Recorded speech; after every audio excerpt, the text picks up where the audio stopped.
지금 바람이 캠핑을 많이 안 다녀보신 분들, 그리고 기상 상황이 좀 안 좋을 때 캠핑을 안 나가보신 분들은 오늘 같은 날은 캠핑을 접을 수도 있을 정도로 바람이 좀 불거든요. 그래서 방금도 이 쉘터가 너무 펄럭펄럭 거려가지고 이게 한쪽 면이 푹 하고 들어오더라고요. 그래서 가이라인을 뼈대에 조금 더 잡았는데, 보통 우리가 가이라인 잡을 때 그 스킨에다가 박음질 돼 있는 그 부분에다가 바로 뭐 예를 들면 카라비나를 걸어서 줄 당기거나 이렇게 하잖아요. 그러면 그 부분이 나중에 틀어질 수 있거든요. 그래서 그렇게 당기지 말고, 지금 보통 팩다운을 우리가 하게 되면 그 스트링을 잡잖아요, 그죠? 스트링 잡아서 텐트가 흔들리는 걸 이제 막아주는데, 지금 보통 여기다가 잡는단 말이에요. 그러면 얘가 한 요 정도? 10cm 정도밖에 박음질이 안 돼 있어요. 얘도 틀어져요. 여기가 틀어지건 여기가 틀어지건, 하여튼 바람이 많이 불면 이 둘 중에 하나는 틀어지거든요. 그래서 이 힘을 여기다 직접적으로 받지 말라고 선을 이렇게 꼬아주는 거죠. 이렇게 꼬아서 내려가는 겁니다. 저는 땅에다가 팩다운 하기 싫으니까 그냥 이렇게, 여기는 이 오링들이 다 있거든요. 그래서 이 오링에다가 지금 걸어 놓은 상태기는 해요. 이런 식으로 오링에 걸어 놨는데, 이런 식으로 처리를 다 해주면, 지금 다 그렇게 해놨죠. 이렇게 해주면 텐트에 스킨을 잡고 텐션이 받는 게 아니라 폴대에 1차적으로 텐션이 걸리기 때문에, 그리고 폴대도 특정 지점을 이렇게 거는 게 아니고 빙빙 골려놨죠. 그러니까 힘 받는 부위가 많아지거든요. 이렇게 하면 훨씬 더 스트링을 강하게 결속시킬 수가 있습니다. 지금 바람을 보면 알겠지만 바람이 굉장히 많이 불어요. 거의 이 정도 상태로 펄럭펄럭 계속 하고 있었다고 보면 됩니다. 그리고 데크 밑으로 바람이 숭숭 다 들어오고, 그 다음에 출입구 쪽에는 스커트가 있는 스킨을 안 달았거든요. 그래서 바람이 제법 들어왔는데, 그래서 밖이나 안이나 이제 공기의 기온차는 별로 없었어요, 잘 때는. 그래서 한 마이너스 3도에서 아침에는 마이너스 6도까지, 지금 한 마이너스 6도 되거든요. 예. 얼굴이 지금 막 쨍한 정도의 느낌이 나는데, 잘 때는 안 추워요, 잘 때는. 새벽에도 한 5시쯤 난로가 꺼지긴 했지만, 그냥 공기가 찹다 정도지 막 얼어 죽을 것 같다, 그 정도는 아니었습니다. 그래서 전기 장판만 이렇게 있잖아요, 하고 침낭만 있으면 한 마이너스 한 10도 정도까지는 별 문제 없고요. 그 다음에 마이너스 20도 정도까지 내려가면 캠핑을 안 가야죠. 뭐 나중에 촬영을 제가 다시 할지는 모르겠는데, 보통 그렇게 이제 거는 부분이 있으면 그 거는 부분에 걸기 전에 폴대에다가 그 가이라인은 있죠, 스트링을 몇 번 감아요. 이렇게 꽈배기처럼 이렇게 감아서, 뱀처럼 이렇게 감아서 탁 걸어줍니다. 그리고 나서 스트링을 당겨주면, 결국은 뭘 잡아당기고 있느냐 하면, 스트링이 힘을 어디 받느냐 하면 천을 잡아당기는 게 아니라 폴대를 받치고 있는 역할을 해주는 거죠. 폴대는 결국은 또 어떻게 돼 있어요?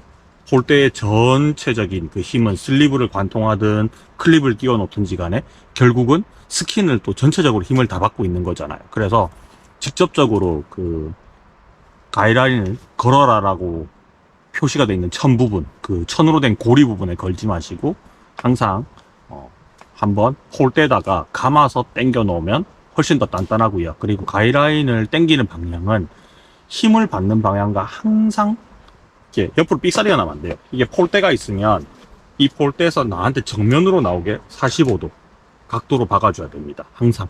그래서 팩은 이 선이랑 90도로 또 박아야 돼요.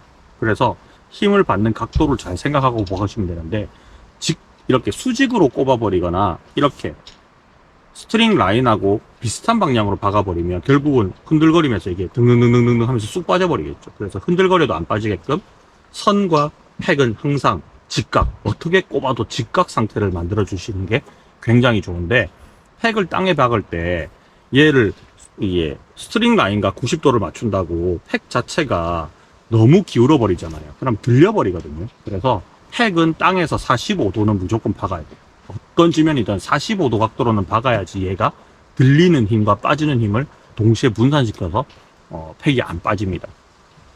이건 여름 혹은 봄에는 되게 좀 중요한 내용이긴 해요, 그죠? 그땐 땅이 물러져 있으니까. 근데 동계에는 짧은 팩을 박아도 여러분들이 팩을 박는 땅 자체가 뭐 낙엽으로 이렇게 썩어서 만들어져 있는 그런 엽토층이 아니라면 뭐 크게 상관은 없습니다. 그래서 팩은 뭐 한 20, 30cm 정도 이제 기본으로 박잖아요, 그죠? 근데 좀 땅이 얼었을 때는 핑거팩 같은 걸 꼽는 이유도 잘 안 빠지니까 뭐 그렇게 하긴 하는데, 어쨌든 좀 팩은 길면 길수록 좋기는 하고, 길면 길수록 내 어깨에 무리는 주는 거니까 저는 이제 어깨에 나이가 있으니까 팩 한 8개 받고 나면 손이 저리거든요. 그래서 어쩔 수 없이 내 몸을 위해서 저는 이제 투자를 좀 했죠. 드릴팩 사가지고, 드릴팩 자체는 별로 안 비싸요. 한 5,000원 정도 한 개당. 그러면 요새 뭐 나오는 듀랑고의 단조팩이라든지 이런 거하고 가격이 거의 비싼데, 이제 팩은 기존에 나와 있던 그런 뭐 김주인 콜팩이나 이런 거에 비하면 당연히 비싸겠죠. 팩 자체로는. 근데 이 드릴 박는 거 있죠. 임팩 드릴. 그 임팩 드릴이 한 20만 원 정도 해요. 그래서 거기가 조금 돈이 더 들어가는데, 혹 여러분들 집에 공구가 만약에 없다면 그냥 공구 마련하는 셈 치고 드릴을 하나 사는 것도 나쁘진 않습니다. 일단 캠핑은 몸이 편해야 돼요. 몸이 너무 힘들면 캠핑을 안 나가, 고생스럽다라고 생각이 들면 안 나가지거든요. 그래서 쉽게 세팅할 수 있는 어떤 내 몸이 편하다, 그런 것들은 좀 투자를 하시는 게 좋아요. 자축 매트 쓰시는 분들은 그거 만다고 낑낑거리지 말고 에어펌프를 사시는 게 낫고, 불어넣는 것보다 빨아들이는 게 더 힘이 많이 들거든요. 그래서 이제 자축 매트 접을 때 힘 다 소진하잖아요, 그죠? 다음날. 그거를 힘을 안 쓰려면 이제 오토 캠핑 갔을 때는 이제 펌프로 다 빨아내는 게 훨씬 낫고요. 그리고 이불 같은 것도 다이소 가면 이불 팩 팔잖아요, 그죠?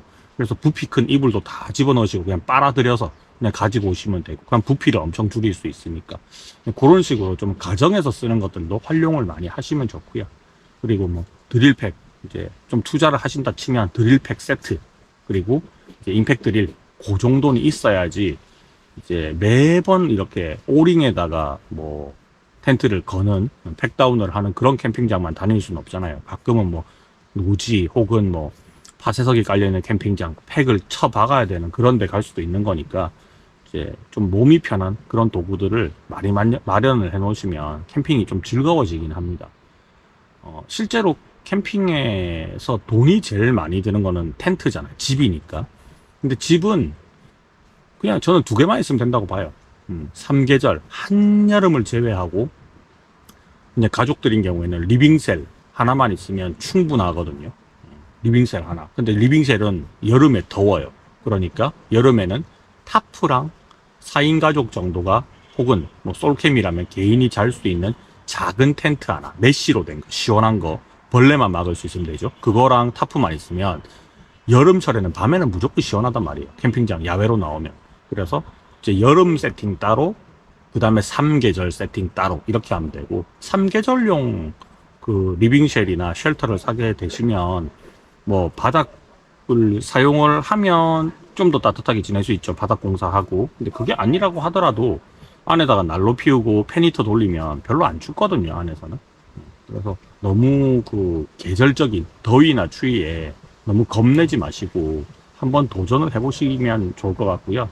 그리고 가족 캠핑을 하시는 분들은 아이들을 데리고 나가기 전에 한번 테스트를 꼭 해보셔야 됩니다. 아빠 혼자 가든 엄마 혼자 가든. 그래서 과연 이 정도 추위에 우리 아이들이 버틸 수 있을까. 그럼 내복 많이 입히고, 그죠? 그리고 애들, 사실 제가 캠핑장 와가지고 보면요, 파카 입고 돌아다니는 애들을 겨울에 못 봤어요. 텐트 안이 따뜻하니까 거의 대부분 내복 수면 잠옷 바람으로 돌아다니거든요.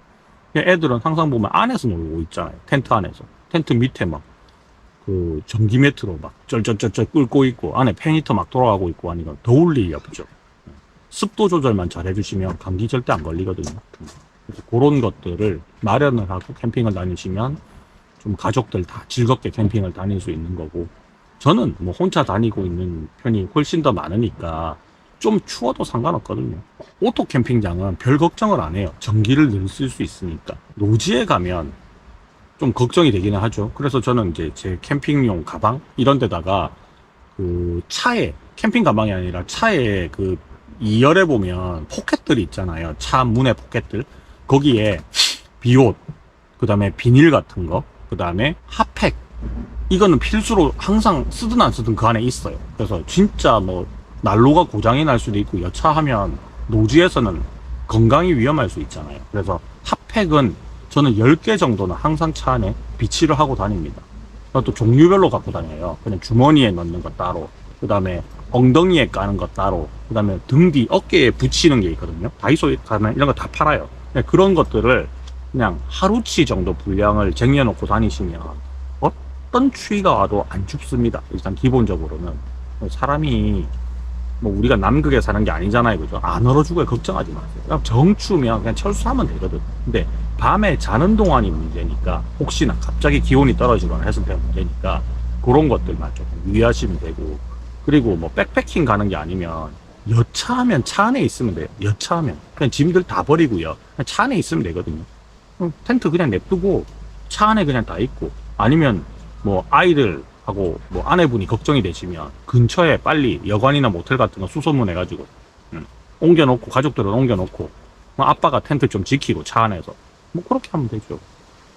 그런 거 너무 걱정하시면 아무것도 못합니다. 밖에서 자는 거 사실 편하진 않거든요. 어느 정도 생각을 하면 고생도 있고 아닌데, 뭐 고생도 있고, 그 다음에 뭐 즐거운 것도 있고, 여러 가지 이제 경험을 할 수 있는 곳이 야외잖아요. 지금 밖에 바람 엄청 불고, 오늘 이번 주 들어서 제일 추운 날씨거든요. 저도 아까 전에 슬리브 하나 입고 있다가 이제 바람 부니까 옷을 좀 껴입었잖아요. 근데 지금 여기서는 잘 안 보이는데 저기 건너편에 사람이 한 분 계세요. 어떤 텐트를 들고 왔느냐 하면, 그냥 안에서 잠만 잘 수 있는 텐트 있죠, 알파인 텐트. 그거 하나만 들고 왔거든요. 그러니까 안에서 생활을 못하니까 지금 의자를 바깥에 놓고 밖에서 지금 있는데, 아마 저분 지금 겁나 추울 겁니다. 100% 저라면 감기 걸리거든요. 옷도 지금 되게 얇게 입고 있어.